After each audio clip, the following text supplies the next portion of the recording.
So 2.3 part 1 starts going over imaginary numbers and complex numbers.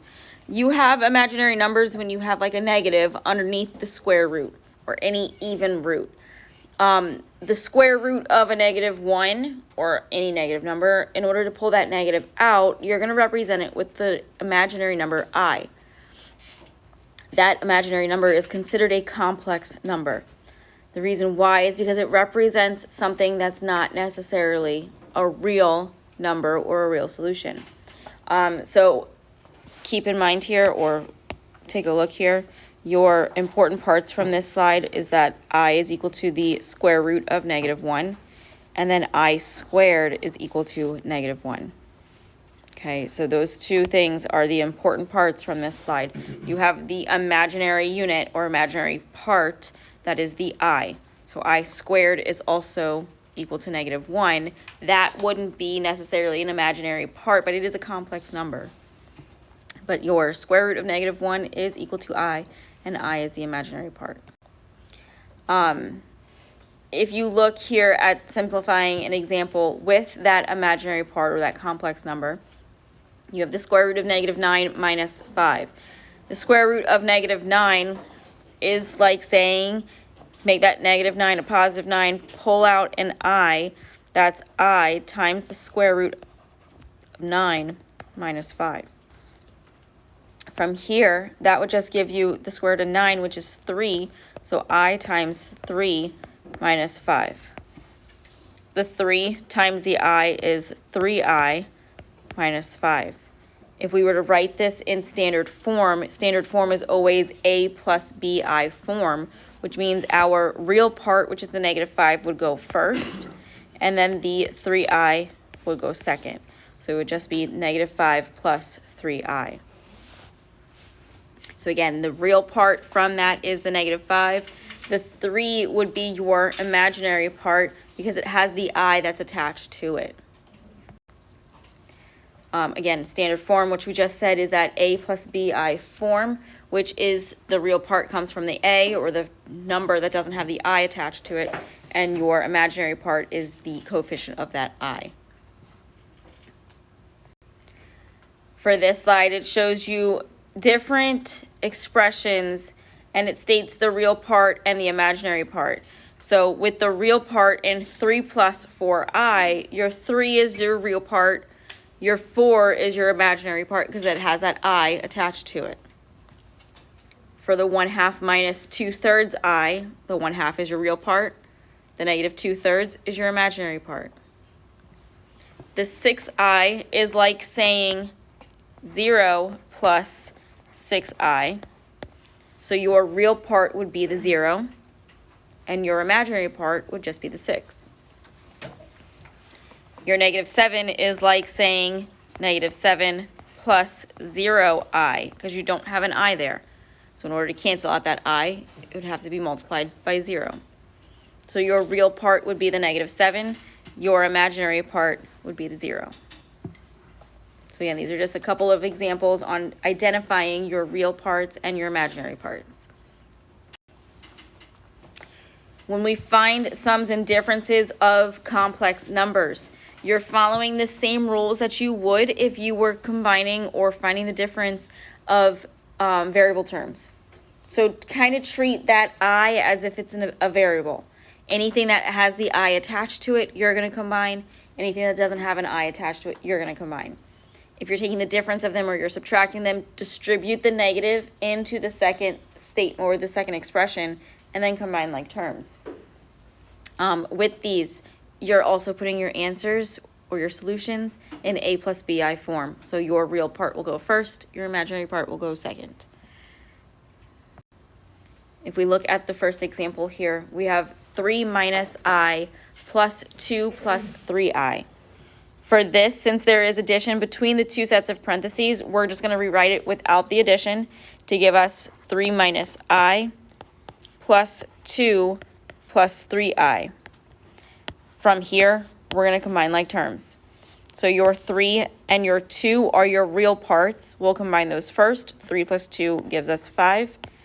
Then your I, or your -I, and your 3I are like terms, which gives us positive 2i. So we just have 5 plus 2i.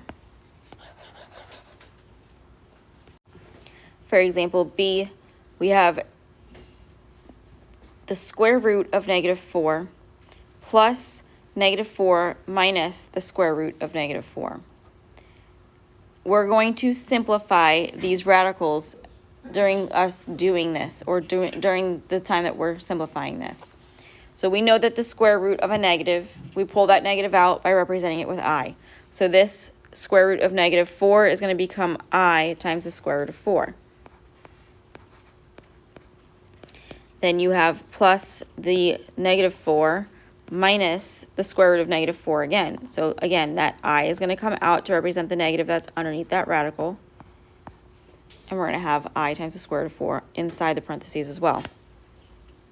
From here, the square root of 4 on both of those is 2. So that's going to give us 2i, or 2 times I, which is 2i, plus negative 4 minus 2i. From here, we have addition, so we're just going to get rid of the parentheses and combine like terms. So we have 2i minus 4 minus 2i. Your 2i's are same terms because they are both including the I attached to them. So they are opposites, they will cancel, and the only thing that you're going to have left is that negative 4. For C, you have 3 minus a negative 2 plus 3i plus negative 5 plus I. So for this one, since we have the minus in front of the second or the first set of parentheses, we're going to distribute it in, change the sign on each of those terms first. So that's going to give us 3 plus 2 minus 3i plus negative 5 plus I is just going to be minus 5 plus I, because that one's addition. We can just get rid of the parentheses. From here, we're going to combine like terms. I'm going to start with my real parts first, since I have to write this as in a plus bi form. 3, 2, and negative 5 are all our real parts. So 3 plus 2 is 5, minus 5 gives us 0. We don't have to write that 0 down. So they can all just cancel out. From there, you are going to have the negative 3i plus the I. So negative 3 plus 1 gives us negative 2.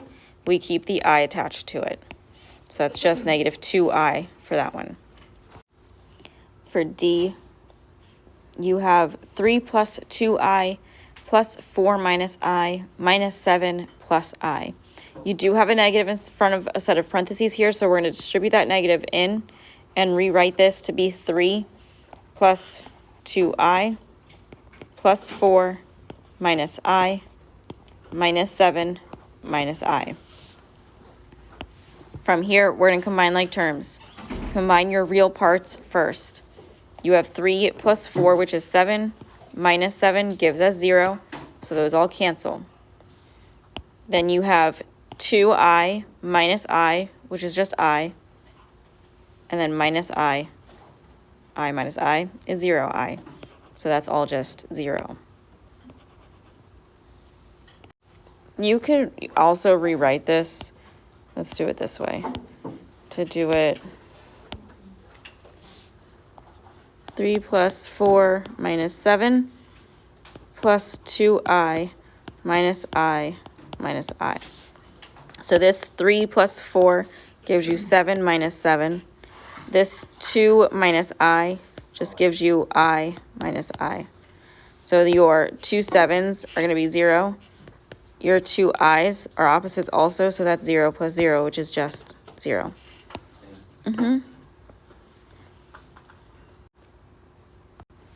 If we look at our next part, we are going to be multiplying these complex numbers. When you have a binomial times a binomial, you're just going to FOIL it like you would a regular binomial times binomial. When you work with these i's, if it's I times I, it gives you I squared, which we know is negative 1. So you have to simplify these fully. If we look at example A, you have the square root of negative 4 times the square root of negative 16. That square root of negative 4, that negative is going to come out. It's going to be I times the square root of 4. Then you have the square root of 16, of negative 16. A negative comes out, it becomes I times the square root of 16. The square root of 4 is 2, so that's going to give you 2i, times the square root of 16 is 4, that's going to give us 4i.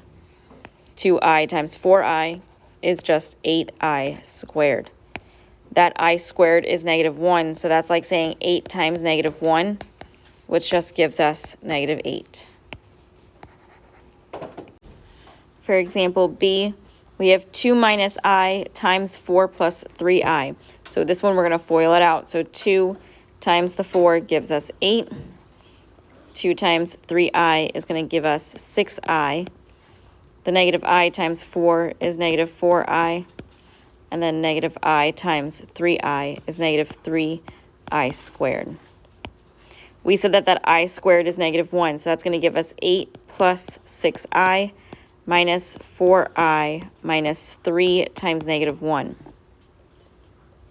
You have like terms here with the 6i and the negative 4i, which you can combine. That's going to give you 8 plus 2i. That negative 3 times negative 1 is a positive 3.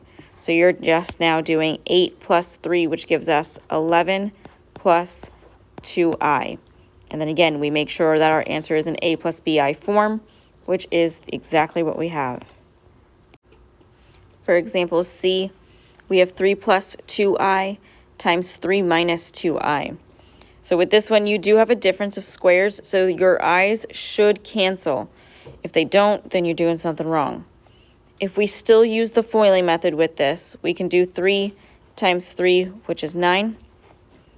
3 times negative 2i is negative 6i. 2i times 3 is positive 6i. And 2i times negative 2i is negative 4i squared. We said that I squared is negative 1. Your 6i's are like terms. They are also opposites, so they cancel. So you're just going to do 9 minus 4 times negative 1, which just is 9 plus 4, which is 13. So again, our i's cancel here because we have a difference of squares. And then that I squared is negative 1. Your 4, negative 4 times negative 1 is positive 4. Add that with your 9, and you just get the 13. For D, we have 4i times negative 1 plus 5i. So we're just going to distribute this 4i in. The 4i times negative 1 is negative 4i. The 4i times 5i is positive 20i squared. The I squared is negative 1, so that's going to give us negative 4i plus 20 times negative 1. The 20 times negative 1 is negative 20, so that's negative 4i minus 20. We have to write our answer in a plus bi form, so we're going to rearrange these terms, keeping their sign in front of the term, and that gives us negative 20 minus 4i. For our last example, we have 3 plus 2i squared. If you remember, this is the same thing as saying 3 plus 2i times 3 plus 2i. So if we use the FOILing method here, the 3 times 3 gives us 9. 3 times 2i is 6i. 2i times 3 is 6i. And 2i times 2i is 4i squared. From here, we're going to combine like terms, simplify the I squared. So that's going to give us 9 plus 12i plus 4 times negative 1. Your 4 times negative 1 is negative 4, so that's 9 plus 12i minus 4. Your 9 minus 4 is 5. We make sure that goes in front of the 12i, and that gives us 5 plus 12i for our answer.